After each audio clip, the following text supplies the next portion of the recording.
it's always funny when you go back and watch a movie that you're in, especially the first time. You never know what you're going to feel. I mean, it could be anything. You could be petrified. You could enjoy it. But this one, I mean, I think I walked away from it just going, this is enjoyable. I was really impressed with for a first cut. Like, I mean, really, what we saw initially was more of an assembly than anything else. The tone seemed already perfect, and there were no moments where you were like, no, that seems too serious, or oh, that's too silly. It just all kind of seemed to go together really well, which, like you said, was a testament to Guy and a testament to the editing. Thankfully, there weren't any people in this movie who were method. As soon as they called cut, everybody went right back to having a great time. The vibe on set and the feeling of the sort of like collaborative spirit of everything. Everybody was part of the team. There wasn't anybody who sort of isolated or sequestered themselves.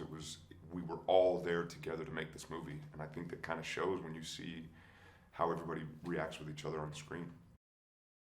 It really just kind of came down to, well, I appreciate you saying something about the accent. It was good fun to work on, but it really more than anything was just going back and watching videos of native Russian speakers speaking English or trying to speak English or barely speaking English or speaking Russian, and then kind of picking little bits and things out of that would sound universally Russian.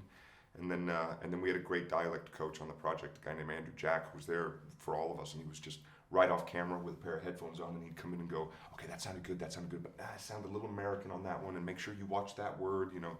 So it was really kind of like a team effort.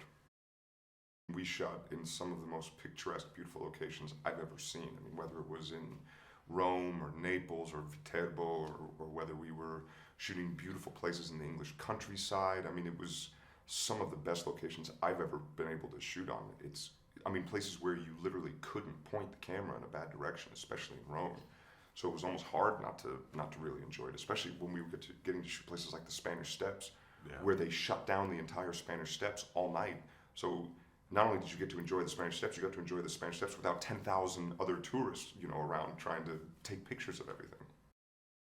My favorite vehicle was probably the motorcycle that I rode in the movie. It was an awesome old 1964 Rickman Matisse Desert Racer that was actually designed by Steve McQueen. That was like the bike he designed.